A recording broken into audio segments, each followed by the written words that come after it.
Vellur educational academy பார்வையாளர்களுக்கு வணக்கம். தமிழ் இலக்கிய வரலாறு சில முக்கிய வினாக்கள் பகுதி 7 இப்போ நம்ம பார்க்க போகிறோம். இந்த வினாக்கள் பயனுள்ளதாக இருக்கும், பயன்படுத்திக்கோங்க. இந்த சேனலை சப்ஸ்கிரைப் பண்ணிக்கோங்க. அப்போ தான் நாங்கள் பதிவிடக்கூடிய வீடியோஸ் அடுத்தடுத்து உங்களை சேரும். இப்போ வாங்க நம்ம வினா பகுதிக்குள்ளே போகலாம். This video is sponsored by SBO digital marketing. Skip பண்ணாதீங்க, பெரிய தப்பு. தினம் 300 ரூபாய் சம்பாதிக்க அரிய வாய்ப்பு. இன்ஸ்டாகிராம், ஃபேஸ்புக் பயன்படுத்த தெரிந்தால் போதும் content post and content publishing மூலமா தினம் 300 ரூபாய் சம்பாதிக்கலாம். இந்த வேலை செய்ய 5 நிமிடம் போதும். Work training support, group communication support, all language customer live chat support, முக்கியமா சொந்தமா ஒரு பிசினஸ் ஸ்டார்ட் பண்ற அளவுக்கு உங்களால கற்றுக்கொள்ளவும் முடியும், சம்பாதிக்கவும் முடியும். இந்த வேலை வாய்ப்பு வழங்குவது 5 வருடத்திற்கு மேல ரன் ஆகிட்டு இருக்க நம்ம தமிழ்நாட்டு company school of business organisation private limited. மேலும் விவரங்களுக்கு டிஸ்கிரிப்ஷன்ல கொடுத்திருக்க நம்பருக்கு வாட்ஸ்அப் பண்ணுங்க. ஏற்கனவே நம்ம 300 வினாக்களை பார்த்துருக்கோம். இது 301வது வினா. ஒரு பிடி படியும் சீரிடம் எழுகளிரு புறக்கும் நாடு. இந்த வரி இடம்பெற்றுள்ள நூல் புறநானூறு.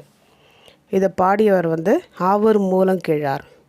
சோழன் கிள்ளிவளவன பாட்டுடைய தலைவனை வைத்து பாடக்கூடிய பாடல் இது. கொள்வதுவும் மிகை கொள்ளாது, கொடுப்பதுவும் குறை கொடாது. இந்த தொடர் இடம்பெறும் நூல் பட்டினப்பாலை. இதை எழுதிய ஆசிரியர் கடியலூர் உருத்திரங்கண்ணனார். கரிகார் பெருவளத்தானை பாட்டுடைய தலைவனாக கொண்டு பாடப்பட்டது. 301 அடிகள் கொண்டது இந்த பட்டினப்பாலை. அடுத்த வினா 303வது வினா. என் நெஞ்சும் திறப்போர் நிற்கான்கோரே. இந்த தொடர் இடம்பெறும் இலக்கியம் புறநானூறு. பாடியவர் கல்லில் ஆத்திரையனார். பாடப்பட்டவன் ஆதனுங்கன். பாடான் திணையில் இயன்மொழித்துறையில் பாடப்பட்டுள்ள பாடலுடைய வரி தான் இது. 304வது வினா. நெல்லும் உயிரன்றே நீரும் உயிரன்றே எனும் தொடர் இடம்பெறும் நூல் புறநானூறு. மோசிக்கீரனார் பாடியிருப்பார். பொதுவியல் திணையில் பொருண்மொழி இதில் பாடப்பட்ட பாடல் தான் இந்த வினா. அடுத்த 305வது வினா. பெருந்திணை என்பது பொருந்தா காமம். இந்த நூற்பா இடம்பெறும் நூல் அகப்பொருள் விளக்கம். வினாயன் 306. உண்டாலம்மா இவ்வுலகம் என்று தொடங்கும் பாடல் உள்ள நூல் புறநானூறு. இந்த பாடலை இயற்றியவர் கடலுள் மாய்ந்த இளம்பெருவழுதி. 307வது வினா. கலித்தொகைக்கு உரை எழுதியவர் நச்சினார்க்கினியர். இந்த கலித்தொகையில் ஒவ்வொரு திணைக்கும் எத்தனை பாடல்கள் இருக்குது, யார் யாரெல்லாம் பாடியிருக்காங்கன்றதை பார்க்கலாம். பாலை திணைக்கு 35 பாடல்கள் பெருங்கடுங்கோ பாடியிருப்பார். மருத திணைக்கு 35 பாடல்கள் மருதலினால் நாகனார் பாடியிருப்பார். முல்லைத்திணைக்கு 17 பாடல் சோழன் நல்லுருத்திரன் பாடியிருப்பார். குறிஞ்சி திணைக்கு 29 பாடல் கபிலர். நெய்தல் திணைக்கு 33 பாடல் நல்லந்துவனார். இவங்கெல்லாம் பாடியிருப்பாங்க. அடுத்தது 308வது வினா. உழவுக்கும் தொழிலுக்கும் வந்தனை செய்வோம், வீணில் உண்டுகளி திருப்போரை நிந்தனை செய்வோம் என்று கூறியவர் யார்? பாரதியார்.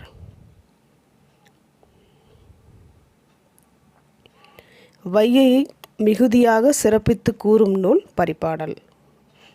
310வது வினா.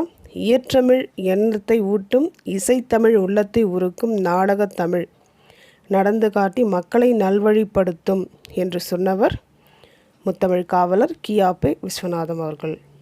வினாயன் 311. அவைக்கு நெல்லிக்கனி கொடுத்த மன்னன் அதியமான். வினாயன் 312. மனைவி என்கிற உரிமையை பெறுகிறவள் தலைவி. வினாயன் 313. 8 தொகை நூல்கள், மொத்தம் 8 நூல் கொடுத்துருக்காங்க, அதை அப்படியே பார்த்துக்கோங்க. வினாயன் 314. 10 பாட்டு நூல்கள், 10 நூல்கள் அப்படியே வரிசையாக இருக்குது, அதையும் பார்த்துக்கோங்க. வினாயன் 315. 11 கீழ்கணக்கு நூல்கள், மொத்தம் 18 நூல் இருக்குது, அப்படியே வரிசையாக இருக்குது. அடுத்தது 316வது வினா. ஐம்பெரும் காப்பியங்கள் சீவக சிந்தாமணி, சிலப்பதிகாரம், மணிமேகலை, வளையாபதி, குண்டலகேசி.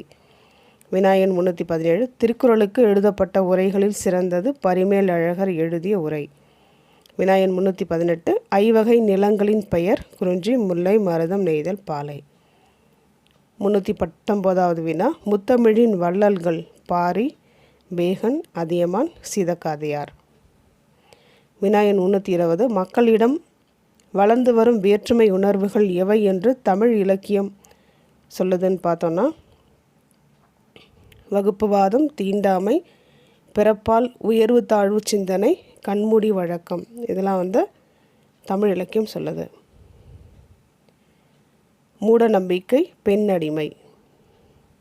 வகுப்புவாதம், தீண்டாமை, பிறப்பால் உயர்வு தாழ்வு சிந்தனை, கண்மூடி வழக்கம், மூடநம்பிக்கை, பெண்ணடிமை. 321வது வினா அம்பிகாபதி கவிச்சக்கரவர்த்தி கம்பருடைய மகன். 322வது வினா அகப்பொருள் பேசும் நூல்கள் நற்றிணை, குறுந்தொகை, அகநானூறு, ஐங்குறுநூறு, கலித்தொகை. இது 8 தொகை நூல்களில் வரக்கூடியது. வினாயன் 323 திணை என்பதன் பொருள். திணை என்றால் ஒழுக்கம் என்பது பொருள். வினாயன் 324 ஐவகை நிலங்களின் அமைப்பு. முல்லை நிலம் காடம், காடை சார்ந்த இடமும், குறிஞ்சி நிலம் மலையும் மலை சார்ந்த இடம், பாலை நிலம் வறண்ட நிலப்பரப்பு, அடுத்து நெய்தல் நிலம் கடலும் கடல் சார்ந்த இடமும், மருதம் நீரும் வயலும் வயலை சார்ந்த இடமும். 325வது வினா மயக்கு மது உண்ணு மாமூடர் தேரார். இந்த வரியுள்ள நூல் திருமந்திரம், திருமூலர் இயற்றிய திருமந்திரம். 326வது வினா இலக்கியம் என்பதன் பொருள். இலட்சியம், நோக்கம், குறிக்கோள் இவைகளை கொண்டது தான் இலக்கியம் என்பதன் பொருள். வாழ்விற்கு ஒளியளிப்பது இலக்கியம், புதிய வாழ்விற்கு பாலம் அமைப்பது இலக்கியம். வினாயன் 327 அகப்பொருள் என்பது ஒத்த உள்ளங்களின் காதல் வாழ்வு என்பது பொருள். வினாயன் 328 தமிழ் இலக்கியம் கூறும் மங்கள சொற்கள்.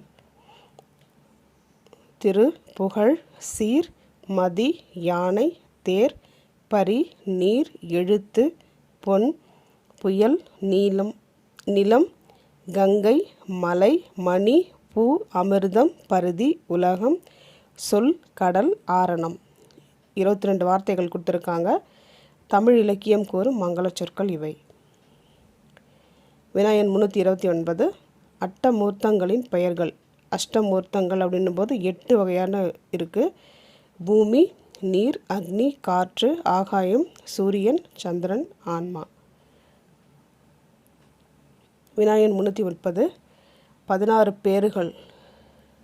16 பேரு பெற்று பெருவாழும் வாழ்கன்னு சொல்லுவாங்க இல்லையா, அதுதான் 16 பேர்கள் சொல்லியிருக்காங்க. புகழ், கல்வி, வலிமை, வெற்றி, நன்மக்கள், பொன், நெல், நல்லூழ், நுகர்ச்சி, அறிவு, அழகு, பெருமை, இளமை, துணிவு, நோயின்மை, நீண்ட ஆயுள். வினாயன் 331 பண்டைய நூல் ஆசிரியர்கள் கூறும் தீவுகள். நாவலந்தீவு, இரளித்தீவு, குகைத்தீவு, புட்கரத்தீவு, தெங்கந்தீவு, கிரவுஞ்சம் தீவு, கமுகத்தீவு. 332வது வினா இலக்கியம் கூறும் சிரஞ்சீவிகள். அஸ்வத்தாமன், மாவலி, வியாசர், அனுமன், கிருபாச்சாரியார், விபீடனன், பரசுராமன். வினாயன் 333 அறுசுவைகள். கசப்பு, இனிப்பு, புளிப்பு, உவர்ப்பு, துவர்ப்பு, கார்ப்பு. ஐந்தொழில்கள். சிருஷ்டி, ஸ்திதி, சங்காரம், திரோபவம், அனுகிரகம். வினாயன் 335 உரை எத்தனை வகைப்படும். தமிழ் இலக்கணத்தில் 4 விதமான உரைகள் இருக்குது. அவை கருத்துரை, பதவுரை, பொழிப்புரை, விருத்தியுரை. வினாயன் 336 பாணநூற் பயிற்சிக்குள். இந்த வரியுள்ள நூல் புதிய ஆத்திச்சுடி பாரதியார் எழுதியிருப்பார். வினாயன் 337 பெரியாருடன் கூடல் பேரின்பமாமே இடம்பெற்ற நூல் திருமந்திரம். வினாயன் 338 இலக்கிய வடிவம் என்பது உணர்ச்சி, கருத்து, கற்பனை, யாப்பமைப்பு அல்லது மொழி, நடை முதலிய அனைத்தும் ஒருங்கிணைந்த ஓர் அமைப்பு. வினாயன் 339 இலக்கிய வடிவத்தின் இருவெறும் நிலைகள். அகவடிவம், புறவடிவம்.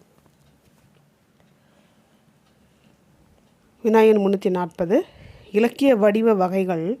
செய்யுள் வடிவம், உரைநடை வடிவம்.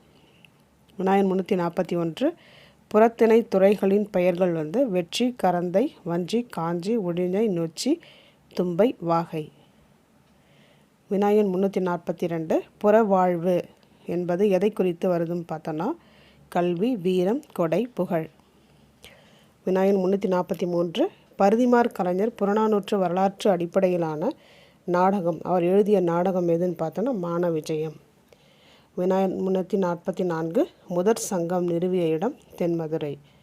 வினா எண் 345 13 முதல் 31 அடிகள் வரை கொண்ட பாடல்களை கொண்ட சங்க நூல் நெடுந்தொகை, அதாவது அகநானூறு. வினா எண் 346 3 அடிகள் கொண்ட ஆசிரிய பாக்கள் இடம்பெறும் சங்க நூல் எதுன்னு பார்த்தோன்னா ஐங்கரநூறு. வினா எண் 347 உதவாதினி ஒரு தாமதம் உடனே விழி தமிழா யார் கூறியது? புரட்சி கவிஞர் பாரதிதாசன். வினா எண் 348 மருதத்தினையை முதலாக கொண்டு தொகுக்கப்பட்ட சங்க அகநூல் ஐங்கரநூறு. வினா எண் 349 8 தொகை நூல்களில் 2 நூல்கள் பிற்காலத்தவை அப்படின்னு பார்த்தோன்னா பரிபாடலும் கலித்தொகையும் பிற்காலத்தவை அப்படின்னு பார்க்குறோம். வினா எண் 350 10 பாட்டில் பெரிய பாட்டு மதுரை காஞ்சி. 350 வினாக்கள் முடிச்சிருக்கோம். அடுத்த பகுதியில் நம்ம இன்னும் சில வினாக்களை பார்க்கலாம். இந்த சேனலை சப்ஸ்கிரைப் பண்ணிக்கோங்க. அப்போ தான் நாங்கள் பதிவிடக்கூடிய வீடியோஸ் அடுத்தடுத்து உங்களை சேரும். நன்றி, வணக்கம்.